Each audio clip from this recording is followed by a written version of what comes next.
तो चलिए आज हम डिस्कस करते हैं लग्नारूढ़। लग्नारूढ़ क्या होता है, लग्नारूढ़ कैसे बनाते हैं, और ज्योतिष शास्त्र में लग्नारूढ़ का बहुत महत्वपूर्ण योगदान है। तो जब भी हम वर कन्या का मेल मिलाप का, कुंडली के मेल मिलाप का डिस्कस करते हैं तो उसमें एक लग्नारूढ़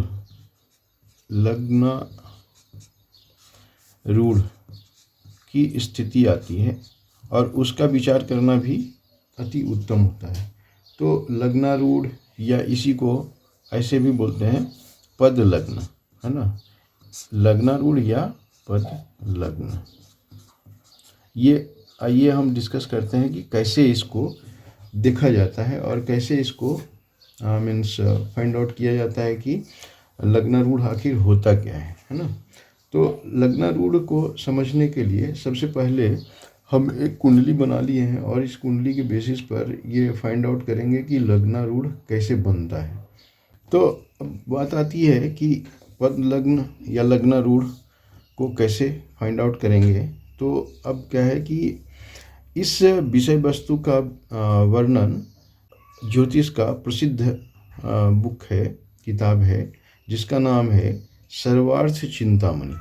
तो सर्वार्थ चिंतामणि में ये ऐसा विश्लेषण आया है कि जिस कुंडली का पद लग्न, है ना, जिस कुंडली का पद लग्न बनाना हो, जैसे मान लीजिए ये कुंडली है, तो इस कुंडली का पद लग्न अगर बनाना हो तो इसके लग्नाधिपति को देखें कि किस स्थान में, मतलब इस लग्न के स्वामी को देखें कि वो किस स्थान में। तो ये मेघ वृक, ये क्या हो गया, तो मंगल शुक्र, है ना, शुक्र, इसका जो स्वामी होगा कौन, शुक्र होगा। तो इसको देखें कहाँ है, तो इस भाव में है। तो अब ये ऐसा जो थ्योरी है ये है कि लग्न से जिस स्थान में लग्नाधिपति रहे, मतलब लग्न का स्वामी जिस स्थान में रहे, उस स्थान से उतने ही स्थान पर पद लग्न होता है। तो जैसे मान लीजिए कि यहाँ मंगल के बाद शुक्र, ये शुक्र है, लग्न का स्वामी लग्नाधिपति शुक्र है। वो शुक्र कहाँ बैठा है, तो नवम भाव में बैठा है। तो नवम भाव में, लग्न से नवम भाव में बैठा है। तो इस नवम से फिर नवम जब हम चलेंगे तो जो फाइंड आउट होगा भाव, वो उस जातक का पद लग्न कहलाएगा, है ना। तो अब देखते हैं कि लग्न से ये भाव 9th पोजीशन में है और यहाँ से फिर 9th, तो यहाँ से काउंटिंग करते हैं 1 2 3 4 5 6 7 8 9 मतलब ये भाव आया, मीन्स ये पंचम भाव। तो इस कुंडली में इसका जो पद लग्न हुआ, लग्न का, वो पंचम भाव हुआ, है ना। तो अब क्या है कि इसमें जो स्थित राशि है वो राशि होगा। तो बेसिकली यदि लग्नाधिपति लग्न से मतलब अष्टम में होता, है ना, तो इसी तरह से अगर अष्टम स्थान में होता तो अष्टम स्थान से अष्टम पद लग्न होता। तो फिर यहाँ से हम अष्टम से अष्टम काउंटिंग करते। यदि किसी का लग्नाधिपति मान लीजिए कि लग्न से सप्तम में है, तो सप्तम स्थान में है, तो उस सप्तम स्थान से जो सप्तम होगा वो मतलब सप्तम से सप्तम मतलब लग्न, तो लग्न ही उसका पद लग्न हो जाएगा। तो इसी तरह से फिर अगर हम ये बात करें कि यदि किसी का लग्नाधिपति लग्न में ही है तो उसका पद लग्न लग्न में ही होगा, क्योंकि प्रथम का अगर है ये तो प्रथम से प्रथम मतलब यही लग्न ही होगा। तो अब इस तरह से आप समझ चुके होंगे कि इस तरह का विचार होता है पद लग्न बनाने में। इस तरह से हम किसी भी भाव का सामान्य तौर पर ये देख सकते हैं कि पद लग्न हुआ क्या, है ना। तो पद लग्न क्या हुआ कि लग्न से जिस भाव में हो, है ना, वो भाव को ढूंढ लिया कि लग्ने से जिस भाव में हो, या मान लीजिए पद लग्न सप्तम भाव का बनाना है तो इस भाव का स्वामी कहाँ बैठा है ना, जितने भाव में बैठा है काउंटिंग हम कर लेंगे और वहाँ से फिर उतना ही काउंटिंग करेंगे नेक्स्ट। तो इस तरह से ये पद लग्न बनाने का मीन्स विचार हो गया। तो अब बोलते हैं, अब हम आगे चलते हैं कि जब पद लग्न के बारे में समझ चुके हैं तो पद लग्न बनाने का जो उपयोग है वर और कन्या, है ना, वर और कन्या के कुंडली मिलान करने के समय में जब पद लग्न की बात करते हैं तो वो कैसे करते हैं। तो ऐसा समझिए कि लग्नारूढ़, है ना, लग्नारूढ़ या फिर उसको पद लग्न भी बोलते हैं। तो इस मतलब इन सभी का अगर विचार करना हो तो अब सप्तम स्थान का पद लग्न ये ढूंढिए कि चूंकि सप्तम स्थान जो होता है ये पत्नी से संबंधित होता है और ये हमेशा ये सप्तम भाव का, सप्तमेश का, है ना, इन या फिर शुक्र का, इन सब का प्रभाव विशेष रूप से देखा जाता है। तो एक महत्वपूर्ण विचार ये है कि हमें अब दो चीज़ देखना होगा। पद लग्न बनाने हम समझ गए हैं, तो अब आगे बात करनी है कि ये जो सप्तम भाव का, है ना, सप्तम स्थान का सेवेंथ स्थान का जो होगा पद लग्न, है ना, वो देख लीजिए वो कौन सा होगा। तो सेवेंथ स्थान का पद लग्न अगर हम निकालने चलेंगे तो सेवेंथ के लिए क्या है कि इस भाव का स्वामी कौन है, मंगल है। मंगल कहाँ बैठा है, यहाँ है। तो यहाँ से अगर हम काउंटिंग करेंगे तो कितना भाव में है, तो हम गिनते हैं 1 2 3 4 5 6, मतलब सप्तम भाव से जो इस सप्तम भाव का स्वामी है वो छठे घर में बैठा है। तो अब क्या करेंगे कि इसका चूंकि पद लग्न बनाना होगा, सप्तम भाव का पद लग्न बनाना होगा, तो इस मंगल वाले भाव से फिर 6 काउंटिंग करेंगे आगे। तो 1 2 3 4 5 6, ये इसका मतलब क्या हुआ, सप्तम भाव का जो पद लग्न बना वो ये बना। कौन भाव बना, तो पंचम, है ना। तो यहाँ तक तो हम समझ गए कि चलिए अब क्या हुआ, सेवेंथ का पद लग्न कौन सा बना, तो फिफ्थ हाउस है ना, मतलब ये बन गया आपका, यहाँ कन्या बैठा है। तो मतलब अभी पहले भाव को ही हम देखें कि ये बना फिफ्थ हाउस, है ना, फिफ्थ, ये भाव की बात कर रहे हैं ना। उसी तरह से ये सेवेंथ का हो गया पद लग्न, पाँचवा फिफ्थ भाव में बैठा है, जो भी राशि है वो हम काउंटिंग कर लेंगे। इसी तरह से अगर हम फर्स्ट की बात करें, लग्न की बात करें, है ना, लग्न का पद लग्न क्या होगा, है ना। तो ये देखें, तो अब चूंकि ये लग्न स्थान ये है तो इसका स्वामी कौन है, तो मंगल शुक्र, ये शुक्र हुआ, शुक्र स्वामी है। लग्न का स्वामी शुक्र कहाँ बैठा है, तो नवम भाव में बैठा है। तो यहाँ से काउंटिंग करते हैं, तो मतलब ऐसे काउंटिंग करेंगे तो ये 9th पोजीशन में है ना।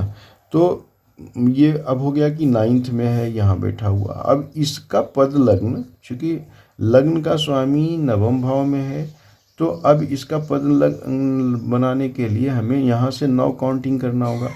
तो यहाँ से जब हम 9 काउंटिंग करेंगे तो देखते हैं कहाँ पहुँचते हैं, 1 2 3 4 5 6 7 8 9। तो इसका मतलब अब देखिए ये भी बन गया 9th, मतलब ये भी 5th भाव में ही पहुँचा, ये मतलब लग्न का भी 5th भाव में। तो अब यहाँ पर देखने वाली बात है कि सप्तमेश का पद लग्न भी 5th भाव हुआ और लग्न का भी पद लग्न क्या हो गया, 5th भाव ही हुआ। तो दोनों यही हुआ। तो अब विचार क्या है, आखिर ये सब तो हम फाइंड आउट कर लिए। तो अब बोलता है कि सप्तम स्थान का पद लग्न यदि लग्न के पद लग्न से 1 3 4 5 7 9 10 और 11 इन सभी स्थान में हो, तो जैमिनीय सूत्र के अनुसार, जैमिनीय आपको पता होगा बहुत बड़े विद्वान थे, ऋषि थे, महर्षि थे, ये ज्योतिष शास्त्र का बहुत बड़ा सिद्धांत इन्होंने दिया है।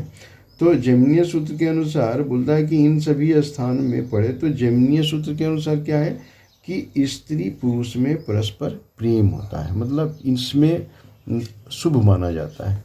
तो अब चलिए, जो हम लोग फाइंड आउट किए थे वो क्या किए थे, तो पंचम भाव में आया था, सप्तमेश का पद लग्न पंचम भाव में, और लग्नेश का भी लग्न का भी पद लग्न आया था पंचम भाव में। तो इसका मतलब क्या हुआ कि ये एक में ही रह गया, तो इस कंडीशन में ये फुलफिल कर रहा है। इसका मतलब क्या कि अगर ऐसे कंडीशन में देखा जाए तो क्या होगा, ये होगा कि ये स्वाभाविक तौर पर ये अच्छा होगा और शुभ विचार देगा। लेकिन यदि लग्न, अब यहाँ पर बात आती है कि मान लीजिए ये सब में तो आया तो सही है, लेकिन यदि लग्नारूढ़ स्थान से सप्तमारूढ़, मतलब क्या है कि लग्न वाला, लग्नारूढ़ हम देख रहे थे ये वाला, और सप्तमारूढ़, इन दोनों में जो डिफरेंस है वो डिफरेंस अगर हो रहा है कि 6, 8 या 12, इन सभी भाव में आता है दोनों का डिफरेंस, तब क्या होगा, तब इसमें ये होगा कि उस जातक की स्त्री से मतलब हमेशा क्या न क्या बैर बना रहता है ना, बैर बना रहता है, मतलब मेल मिलाप में, है ना, कुछ गड़बड़, तो इस तरह से माना जाता है। तो अगर मान लीजिए इसी तरह से अगर हम और भी कुछ डिस्कस करेंगे, है ना, कि अगर मान लीजिए कि कोई भी फाइंड आउट करना हो तो इसमें सप्तम स्थान का महत्वपूर्ण योगदान होता है, और लग्नारूढ़ भी आप बनाइए और सप्तम भाव का भी लग्नारूढ़ बनाते हैं, और उन दोनों का कंडीशन को देखते हैं, और इन सभी में से अगर कुछ भी फाइंड आउट होता है तो उसका विचार उत्तम माना जाता है। इसी तरह से और भी कंडीशन है जिसका कि विचार हम लोग और भी करते हैं, कि अगर मान लीजिए कि किसी कन्या का, ये सब तो लग्नारूढ़ से संबंधित हुआ, ये दूसरा कंडीशन में हम डिस्कस करते हैं कि अगर मान लीजिए किसी कन्या की जन्म राशि, है ना, जन्म राशि आप समझते ही होंगे, कुंडली में जहाँ चंद्रमा बैठा होता है वो राशि हो जाता है। तो चलिए दूसरा हम ये कलर बात कर दे देते हैं। दूसरा ये कहानी है कि कन्या की राशि में अगर वृक है ना, कौन सा है, वृक, चलिए वृक या सिंह या फिर क्या, वृश्चिक, है ना। तो ऐसा कंडीशन में क्या होता है कि ऐसे में बोला जाता है कि संतान ऐसे लोगों को कम होता है ना, कम संतान होता है। ये ज्योतिष शास्त्र का विश्लेषण है। और अगर इसी में से मान लीजिए कि यदि उसमें से शुभ ग्रह हो, मतलब फिर गुणवान संतान भी हो सकता है, क्योंकि शुभ ग्रह के असर होता है तो उससे भी प्रभाव उसका ज़्यादा होता है। इसी तरह से अगर हम बात करें कि वर की चंद्र राशि से सप्तम स्थान पर जो ग्रह हो वो भी इम्पोर्टेंट होता है, उसका भी रोल बढ़िया होता है। जब कुंडली मिलान किया जाता है तो विभिन्न जगह ये देखा जाता है कि शनि दोष और मंगल दोष, है ना, इन दोनों का विचार महत्वपूर्ण होता है। शनि दोष आप जानते ही होंगे, शनि दोष और मंगल दोष,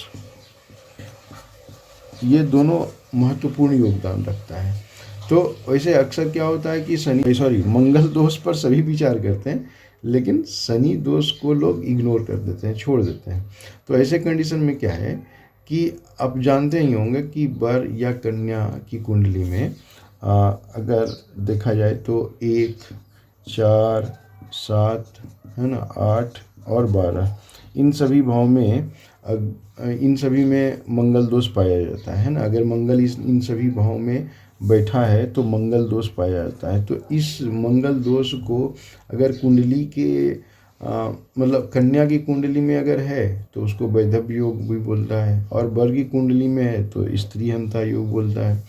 तो इस प्रकार की यदि कन्या की कुंडली में लग्न से अष्टम भाव में शनि या कोई अन्य पाप ग्रह बैठा होता है तो, और विशेष रूप से अगर नीच हुआ या शत्रु गृह हुआ या नीच वर्ग का होता है, तब वो वैसे कंडीशन में मीन्स ये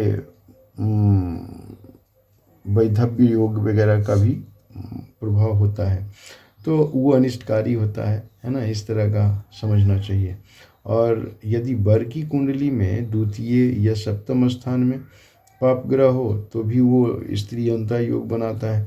तो इस तरह से इसका मतलब यह हुआ कि कन्या की कुंडली में मंगल दोष है अथवा शनि दोष है तो उसका विवाह मांगलिक या फिर शनि दोष वाले वर के साथ किया जा सकता है। लेकिन इसके अलावा भी बहुत सारा मीन्स कंडीशन है जिससे कि इन सभी दोष का परिहार हो जाता है।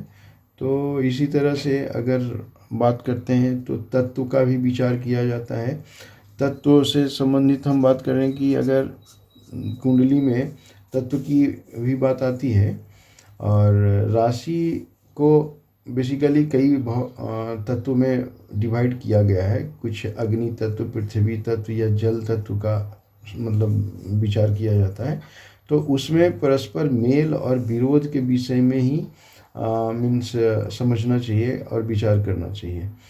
तो इस नियम के अनुसार अगर विवाह के पूर्व ही यह देखना उचित होता है कि वर और कन्या के लग्नों के तत्व में आपस में विरोध है या नहीं, और दोनों के जन्म स्थान में चंद्र राशि में परस्पर तत्व विरोध है या नहीं। तो इस तरह से अगर इस तरह का भी विचार किया जाता है तो वो उत्तम ही माना जाता है। ठीक है, धन्यवाद। फिर आप लोग सब्सक्राइब कीजिए एंड सब्सक्राइब करना मत भूलिए, और इस तरह से हम आगे और भी वीडियो बनाते रहेंगे। धन्यवाद।